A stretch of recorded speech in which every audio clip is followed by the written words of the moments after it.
update video of my fire alarm with the bell and cool point. On the cool point, is homemade break glass knocker.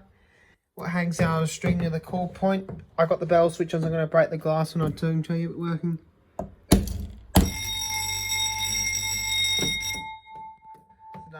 That's how you use it to break the glass. So I can then it activates the alarm. Now to unscrew no I do in a minute, it's unscrew that screw, pop the case, I put the glass in. I'm not going to film because it takes ages to put the glass in.